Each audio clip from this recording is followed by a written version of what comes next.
అవకాశం, అద్భుత అవకాశం. శివానుగ్రహం పొందే అపూర్వమైన అవకాశం. బద్రీనాథ్, కేదార్నాథ్ వంటి చార్ధామ్ యాత్రలో ఆ పరమేశ్వరుణ్ణి అర్చించిన రుద్రాక్ష పొందే అవకాశం. సమస్యలతో చిక్కుబడి బాధపడకండి. భూత భవిష్యత్తు వర్తమానాలు తెలిసిన మునిరాజ్ గురూజీ తపఃఫలంగా పొందిన రుద్రాక్షలు ఉచితంగా అందిస్తున్నారు. కుటుంబంలో కలతలు, సంతాన వైఫల్యం, పట్టి పీడిస్తున్న అనారోగ్యం, నరఘోష, సర్పశాపం ఇలా ఏ సమస్యలకైనా ఉచిత జ్యోతిష్య సలహాలు ఇవ్వబడు. మరియు శివానుగ్రహమైన రుద్రాక్షను అభయంగా అందుకోండి ఉచితంగా. శ్రీ లక్ష్మీ నరసింహస్వామి జ్యోతిష్యాలయం మా బ్రాంచీలు ఆంధ్రప్రదేశ్, తెలంగాణలో కలవు. సెల్ 9381659378.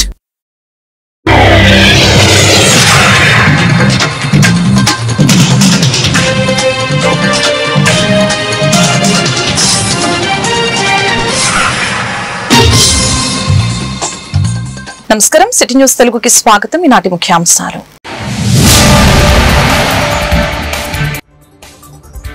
కర్నూలు జిల్లాలో సీఎం చంద్రబాబు పర్యటన. రైతులు, పారిశుద్ధ కార్మికులతో ముఖాముఖి. వ్యర్థాలతో ఎరువుల తయారీని ప్రోత్సహిస్తామని ప్రకటన.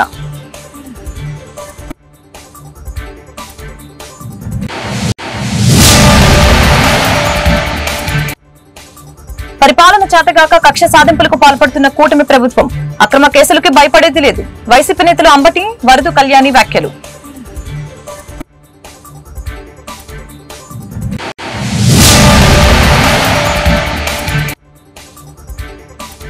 గుంటూరులో ఆపరేషన్ సింధూర్ విజయోత్సవ సంబరాలు. భారత జవాన్లకి సంఘీభావం తెలుపుతూ త్రిరంగ ర్యాలీ.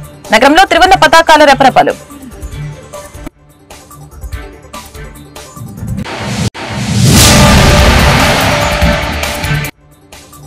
విలీన గ్రామాలకు తీరనున్న త్రాగునీటి కష్టాలు. అమృత్ పథకంలో భాగంగా 362 కోట్లు విడుదల. హర్షం వ్యక్తం చేసిన కేంద్ర మంత్రి, ఎమ్మెల్యేలు. సీఎం చంద్రబాబు కర్నూలు జిల్లాలో పర్యటించారు. ఈ సందర్భంగా రైతు బజార్లో ఏర్పాటు చేసిన స్వర్ణాంధ్ర స్వచ్ఛంద్ర కార్యక్రమంలో ముఖ్యమంత్రి పాల్గొన్నారు. రైతులు, పారిశుద్ధ కార్మికులతో మాట్లాడారు. కూరగాయల వ్యర్థాలతో ఎరువులు తయారీ ప్రక్రియను పరిశీలించారు. అనంతరం ధనలక్ష్మి నగర్ లో ఉద్యానవనం అభివృద్ధి పనులకు సీఎం శంకుస్థాపన చేశారు. అంతకుముందు కర్నూలు చేరుకున్న సీఎం చంద్రబాబుకి జిల్లా కలెక్టర్, ఎస్పీ, మంత్రులు, ఎమ్మెల్యేలు స్వాగతం పలికారు.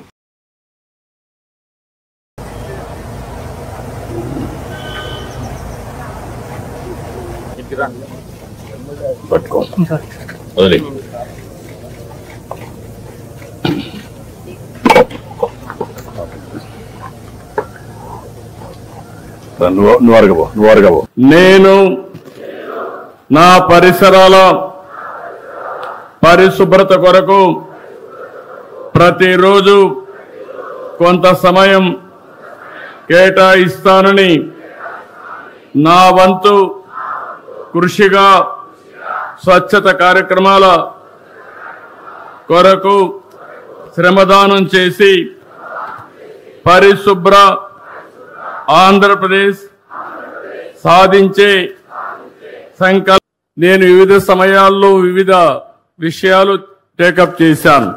ఈరోజు నేను రైతు బజారుకి వెళ్ళాను.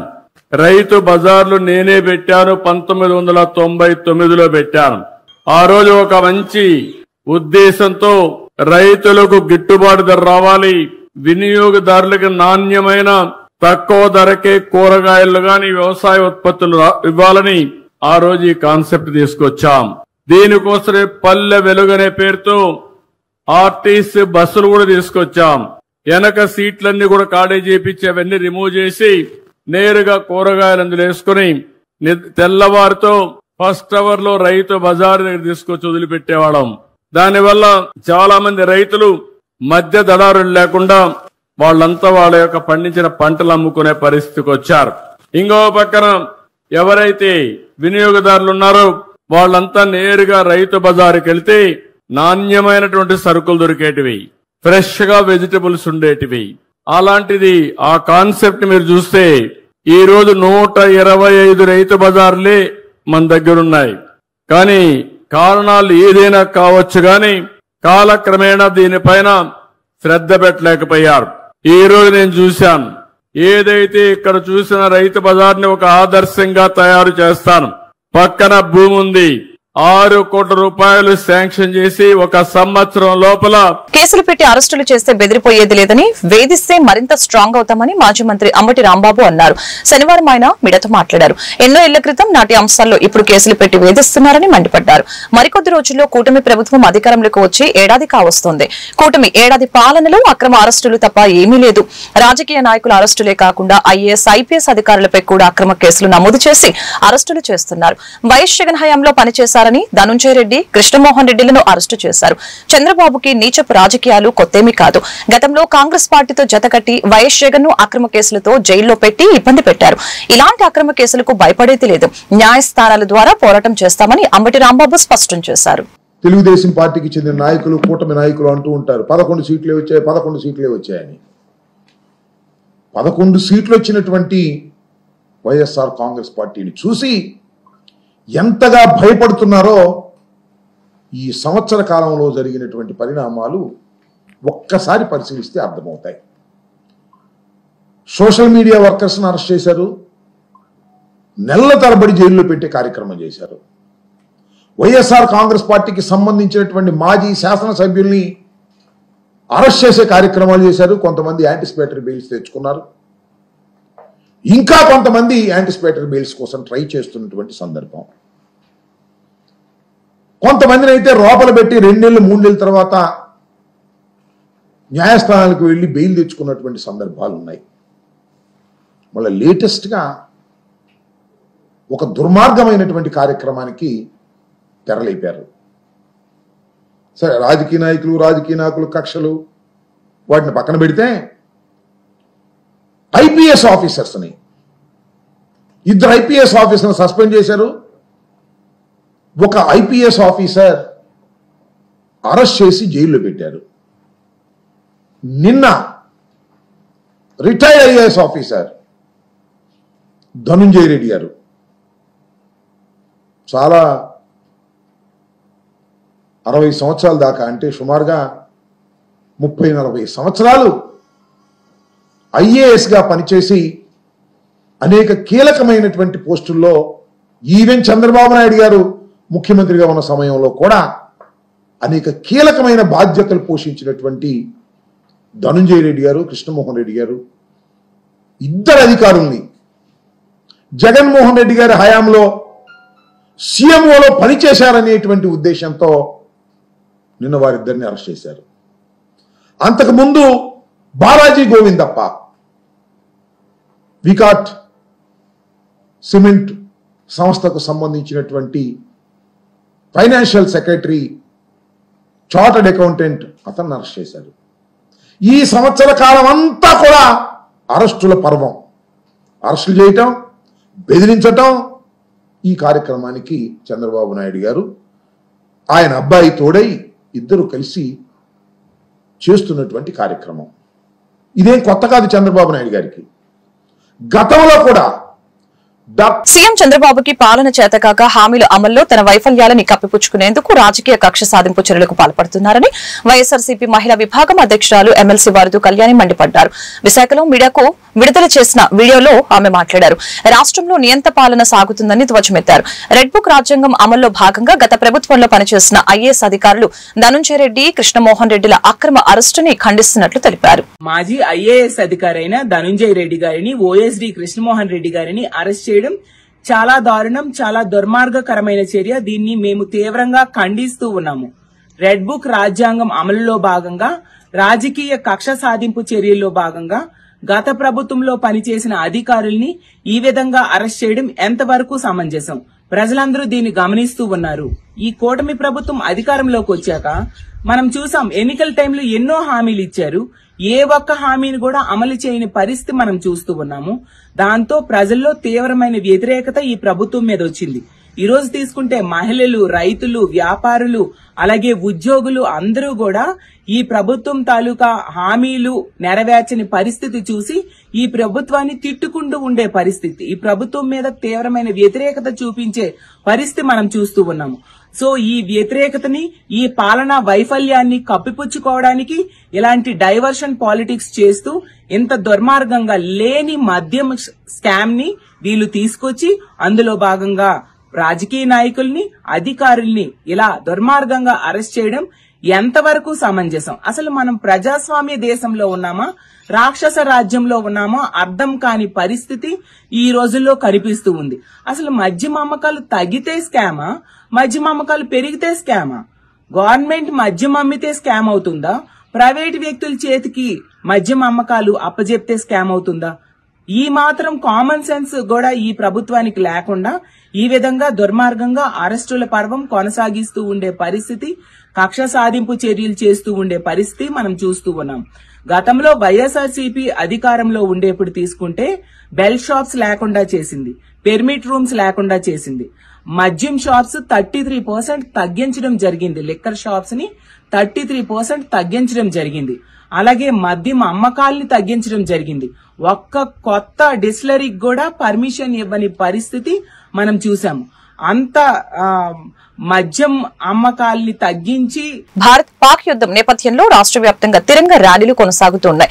ఇందులో భాగంగా గుంటూరులో ఆపరేషన్ సింధూర్ సైనికులకి మద్దతుగా తిరంగ ర్యాలీ నిర్వహించారు. కార్యక్రమంలో కేంద్ర మంత్రి పెమ్మసాని చంద్రశేఖర్, మేయర్ కోవెలమూడి రవీంద్ర, ఎమ్మెల్సీ ఆలపాటి రాజా, ఎమ్మెల్యేలు నజీర్ అహ్మద్, రామాంజనేయులు పాల్గొన్నారు. ఈ ర్యాలీకి భారీగా ప్రజలు హాజరయ్యారు. జాతీయ జెండాలతో నగర వీధులలో ర్యాలీ నిర్వహించారు. ఈ సందర్భంగా పెమ్మసాని చంద్రశేఖర్ మాట్లాడుతూ పహల్గామ్ లో ఉగ్రవాదుల దాడి అత్యంత దుర్మార్గమని చెప్పారు. ఆపరేషన్ సింధూర్ తో ఉగ్రవాదుల్ని అంతం చేశామని తెలిపారు. ఆపరేషన్ సింధూర్ లో పాల్గొన్న సైన్యానికి హ్యాట్స్ ఆఫ్ తెలిపారు. దేశం కోసం ప్రాణాలు అర్పించిన మురళి నాయక్ త్యాగాన్ని దేశ ప్రజలు మర్చిపోరని అన్నారు. ఎన్డీఏ ప్రభుత్వానికి దేశ రక్షణే మొదటి ప్రాధాన్యత అని ఆయన వెల్లడించారు.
చేసిన విధానాన్ని, వ్యక్తులని నిరసిస్తూ ఈరోజు భారతదేశం మొత్తం అన్ని మతాలకు అతీతంగా ఐక్యతా రాగంతో ముందుకు వెళ్లేటువంటి పరిస్థితి.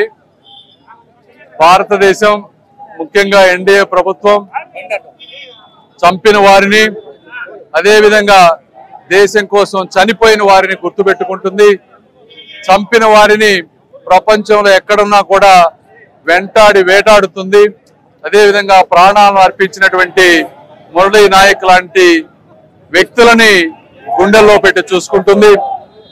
భారత్ సింధూరం అనేది కేవలం సాంప్రదాయం మాత్రమే కాదు, దేశ ఐక్యతకు, జన్మభూమిని, భారతదేశ ప్రజలను, భవిష్యత్తును కూడా కాపాడేటువంటి ఒక బలమైన సంకల్పం అని ఈరోజు అందరూ గుర్తు చేసుకోవాలి. చిన్న చిన్నట అరాచకమైనటువంటి పనులతోటి భారతదేశ అభివృద్ధిని ఈరోజు మీరు విచ్ఛిన్నం చేయలేరు. ఈరోజు చూస్తుంటే భారతదేశ ఆర్థిక వృద్ధి 5 బెస్ట్ 5లోకి వచ్చాం. మరి పాకిస్తాన్ వాళ్ళు చూస్తే ఈరోజు కేవలం తమిళనాడుతో పోటీ పడేటువంటి పరిస్థితికి వచ్చారు. విధ్వంసంతో, ఇటువంటి టెర్రరిస్ట్ యాక్టివిటీస్ తోటి భారతదేశానికే కాదు మీకు కూడా చాలా నష్టం జరుగుతుంది. మనం చేసిన పనులే మనల్ని నాశనం చేస్తాయని తెలుసుకోవాలి.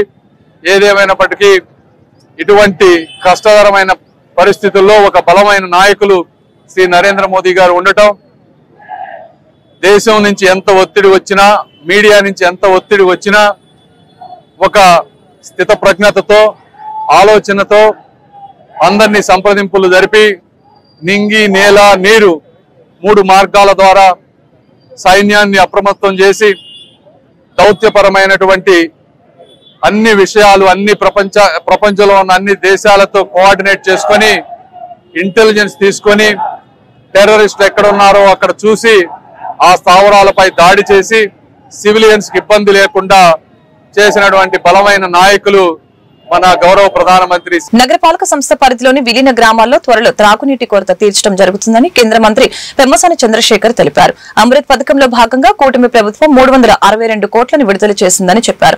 గోరంట్ల పైప్ లైన్ ఏర్పాటుకు గాను అమృత్ 2.0 నుంచి 331 కోట్లు, లేఅవుట్ కి వాటర్ సప్లై నిమిత్తం 32 కోట్లని ప్రభుత్వం కేటాయించిందని అన్నారు.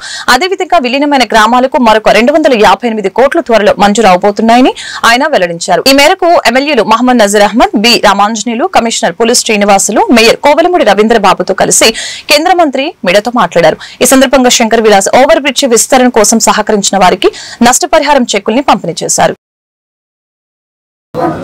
కల్పవల్లి కోఆపరేటివ్ స్టోర్స్ ఎవరున్నారు? కల్పవల్లి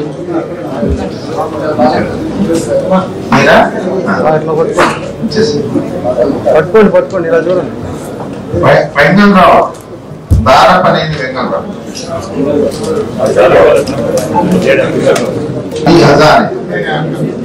వచ్చారా?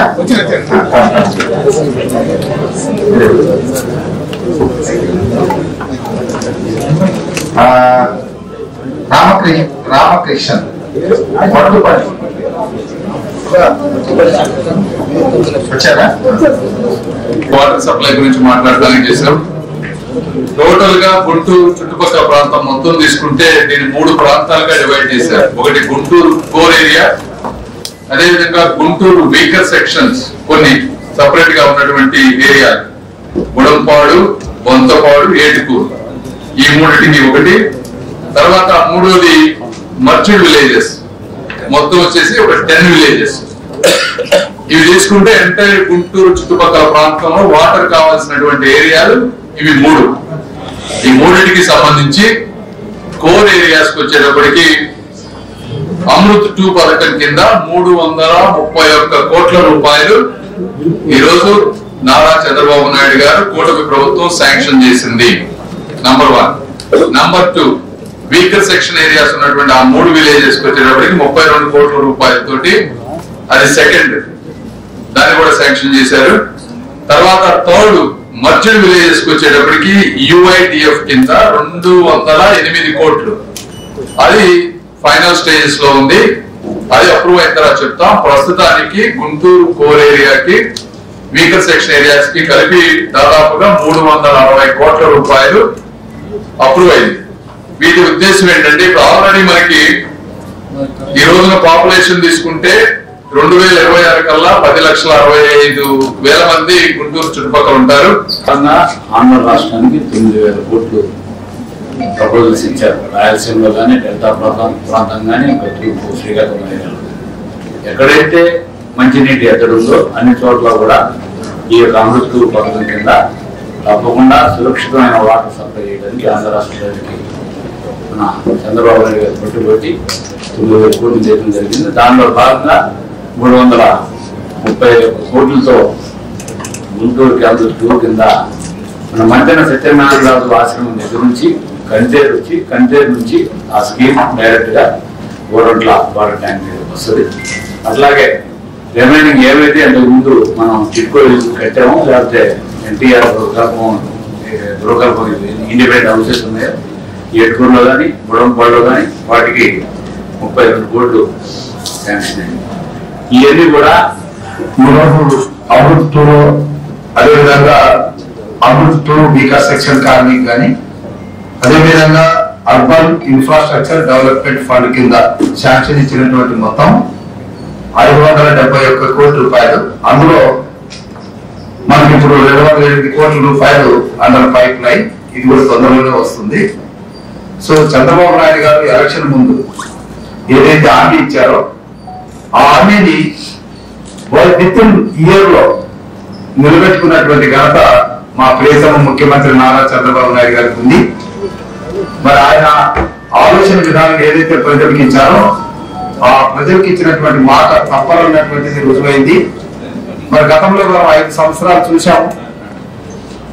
కార్పొరేషన్ లో కలిసినటువంటి గ్రామాలు మంచినీటికి కటకటలాడుతున్నా కూడా పట్టించుకున్నటువంటి వైసీపీ ప్రభుత్వం కోర్ ఏరియాలో కనీసం తాగడానికి మంచినీళ్ళు అడిగితే పట్టించుకోలేనటువంటి వైసీపీ ప్రభుత్వాన్ని ప్రజలు ఏ రకంగా తిరస్కరించారో మరి వారి సమస్యల పరిస్థితి మాట ప్రకారం ఏదైతే సూపర్ 6 ద్వారా ప్రజలకు ఇచ్చినటువంటి ప్రతి ఇంటికి కూడా సురక్షితమైనటువంటి మంచి నీరును అందిస్తామనేటువంటి మాటను గౌరవ ముఖ్యమంత్రి గారు చెప్పడం జరిగింది. అంతేకాకుండా కేంద్ర రాష్ట్ర ప్రభుత్వాల్లో ఉన్నటువంటి ప్రభుత్వ పెద్దలు ఇద్దరు కూడా దీన్ని సాధించడానికి ప్రతి ఒక్క గ్రామంలో కూడా సురక్షితమైనటువంటి నీరు అందించాలనే ఆలోచనతో సస్టైనబుల్ వాటర్ రిసోర్సెస్ ద్వారా ఏదైతే అమృత్ 2.0 స్కీమ్ కి సంబంధించినటువంటి నిధులు, ఎందుకంటే గుంటూరు మహానగరంగా మారుతా ఉంది. జనాభా రాబోయేటువంటి 10-15 సంవత్సరాల్లో దాదాపు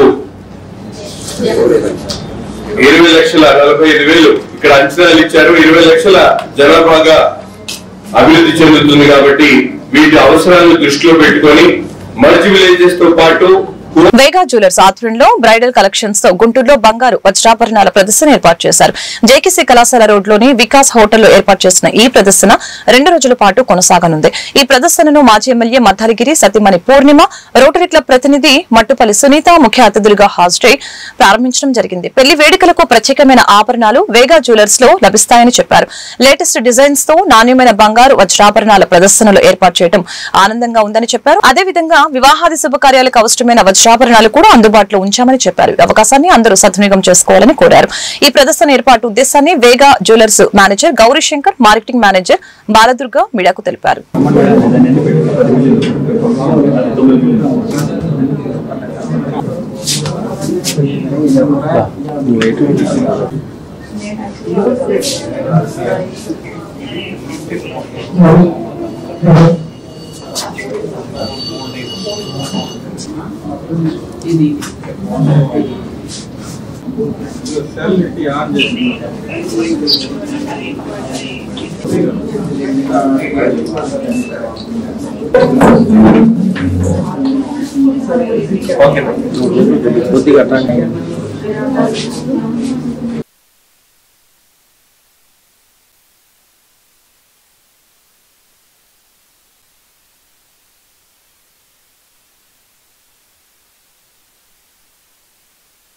వేగా జ్యువెలరీస్ వారు ఇక్కడ ఎగ్జిబిషన్ పెట్టారు వికాసిన్ లో.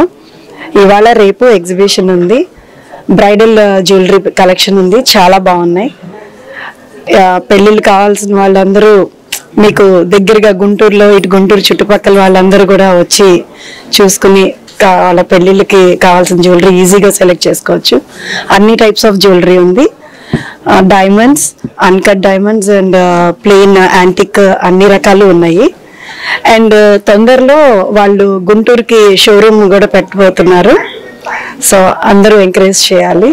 And all the very best for ఇవాళ గుంటూరు సిటీకి వేగా జ్యువెలర్స్ వాళ్ళు ఎగ్జిబిషన్ కండక్ట్ చేశారు. ఇక్కడ కలెక్షన్ చాలా అప్డేటెడ్ గా ఉన్నాయండి. ఎవ్రీడే ఇంత కాంపిటీషన్ లో ఉన్న వీళ్ళు ఏమాత్రం కాంప్రమైజ్ అవ్వకుండా లేడీస్ కి వచ్చింగానే విదిన్ 5 minutes షాపింగ్ అయిపోయాక అంత మంచి డిజైన్స్ వీళ్ళు ఇచ్చారండి. సో ఈ పెళ్లిళ్ళ సీజన్ కి ఒక మంచి ఛాన్స్ ఫర్ గుంటూరు పీపుల్. ఇక్కడ ఎగ్జిబిషన్ కండక్ట్ చేశారు ఇవాళ, రేపు, ఎల్లుండి. సో అందరు విజిట్ చేసి తప్పకుండా మీరు సాటిస్ఫై అవుతారు, వాళ్ళని సాటిస్ఫై చేస్తారు. Hope everybody will have a very good shopping. ఈ రోజు వికాస్ ఇన్ గుంటూరులో ఎగ్జిబిషన్ కండక్ట్ చేశారు. డిజైన్స్ ఇవన్నీ చాలా బాగున్నాయి. చిన్న వాళ్ళ నుంచి పెద్ద వాళ్ళ వరకు కావాల్సిన diamond jewellery, polki jewellery, అన్కట్స్, antique అన్ని రకాలైన జ్యువెలరీస్ ఉన్నాయి. ఎవరైతే పెళ్లిళ్ళు చేసుకోబోతున్నారో తప్పకుండా వచ్చి విజిట్ చేయండి. గుంటూరు గుంటూరు చుట్టూరు అందరికి ఇది చెప్పాలంటే ఒక గుడ్ న్యూస్ లాంటిదే. సో అందరు తప్పకుండా రండి. And all the best Vega jewellers. త్వరలోనే గుంటూరులో ఓపెన్ చేస్తున్నారు కదా, అండ్ అందరూ ఎంకరేజ్ చేయండి. నమస్కారం. ఈ రోజు రేపు మనం 2 రోజులు కూడా గుంటూరులో వేగా జ్యువెలరీస్ బ్రైడల్ ఎగ్జిబిషన్ అనేది పెట్టడం జరిగింది. జేకేసీ కాలేజ్ రోడ్ లో ఉన్నటువంటి వికాస్ ఇన్ హోటల్లో పెట్టడం జరిగింది. ఈ జ్యువెలరీ అంటే ఏంటంటే మనకి bridal jewellery, half sorry wedding jewellery అనేది పెట్టాము. గుంటూరు చుట్టుపక్కల ఉన్న ప్రాంత ప్రజలందరూ కూడా ఈ ఎగ్జిబిషన్ కి ఇచ్చేసి తప్పకుండా మీరు విజిట్ చేస్తారని కోరుకుంటున్నాం అనమాట. అన్ని రకాల వాళ్ళకి కావాల్సినటువంటి గోల్డ్, పోల్కి, అలాగే డైమండ్ జ్యువెలరీ అన్ని కూడా డిస్ప్లే చేయడం జరిగింది. అందరూ ఒకసారి విజిట్ చేయండి. ఈ రోజు రేపు 2 రోజులు ఉంటుంది ఎగ్జిబిషన్. తప్పకుండా విజిట్ చేస్తారని కోరుకుంటున్నాము. Thank you so much. JKC college road, hotel Vikas in hotel. Guntur రా సెంటర్ లో వేంచేసి ఉన్న శ్రీ ఆంజనేయ స్వామి దేవస్థానం కమిటీ మరియు శ్రీ హనుమాన్ చౌక్ దీక్ష సమాజం వారి ఆధ్వర్యంలో 38వ హనుమంత్ జయంతి మహోత్సవాలు ఈ నెల 18వ తేదీ నుంచి 22వ తేదీ వరకు ఘనంగా నిర్వహిస్తున్నట్లు ఆలయ కమిటీ సభ్యులు తెలిపారు. దీనికి సంబంధించి శనివారం స్థానిక ఆంజనేయ స్వామి దేవస్థానంలో పోస్టర్ ఆవిష్కరణ కార్యక్రమం జరిగింది. కార్యక్రమానికి ముఖ్య అతిథిగా నగరపాలక సంస్థ డిప్యూటీ మేయర్ షేక్ సజీలా ముఖ్య అతిథులుగా పాల్గొని పోస్టర్ ఆవిష్కరించారు. ఈ సందర్భంగా వారు మాట్లాడారు. హనుమాన్ దీక్ష సమాజం మరియు ఆంజనేయ స్వామి వారి దేవస్థానం ఆధ్వర్యంలో 38వ హనుమాన్ జయంతి మహోత్సవాలు ఘనంగా నిర్వహిస్తున్నట్లు తెలిపారు. 18వ తేదీ అంకురార్పణతో ప్రారంభమయ్యి మహోత్సవాలు 21వ తేదీ లక్షాకు పూజ, సాయంత్రం గ్రామోత్సవం, 22వ తేదీ సహస్ర ఘటాభిషేకం అనంతరం సువర్చ ఆంజనేయ స్వామి వారి కళ్యాణ మహోత్సవంతో అంగరంగ వైభవంగా నిర్వహిస్తున్నట్లు వారు తెలియజేశారు. కార్యక్రమంలో ఆలయ ధర్మకర్తల మండలి చైర్మన్ మరియు సహాయ కమిషనర్ కార్యనిర్వహణ అధికారి తదితరులు పాల్గొన్నారు.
మనమందరం అంటే దానికి మతానికి సంబంధం లేదు. మేమందరం ఎంతో భక్తికరంగా ఎంతో భక్తి మహిమలు మనమందరం ఇక్కడ చేసి పూజ కానివ్వండి ప్రతి ఒక్కరు కూడా చక్కగా పాల్గొంటాము. మరి ముఖ్యంగా 41 నుంచి అన్ని 41 days 5 days 7 days అలా ప్రతి ఒక్కరు కూడా ఉపవాసాలు ఉంటారు. ఈ యొక్క మాలను వేసుకుంటారు. హనుమాన్ జయంతి ప్రతి సంవత్సరం ఎంతో ఘనంగా ఇక్కడ సంస్థ వారు ఏర్పాటు చేయడం చాలా సంతోషంగా ఉంది. అలాగే ప్రతి ఒక్క సంవత్సరం కూడా ఈ యొక్క హనుమాన్ జయంతి జరుపుకోవాలని నేను మనస్ఫూర్తిగా కోరుకుంటున్నాను.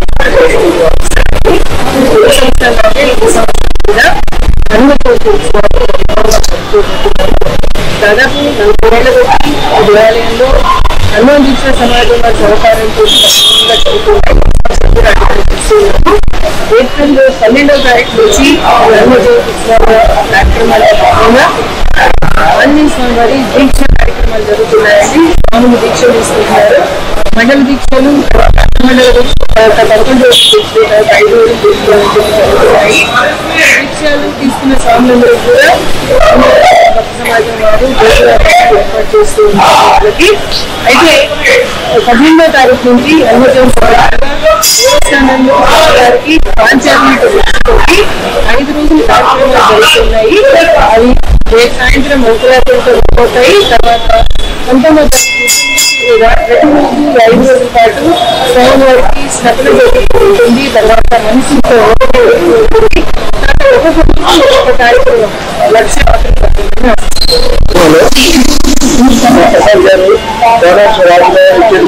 ఈ హనుమాన్ దీక్షా సమాజం అనేది ప్రారంభించండి.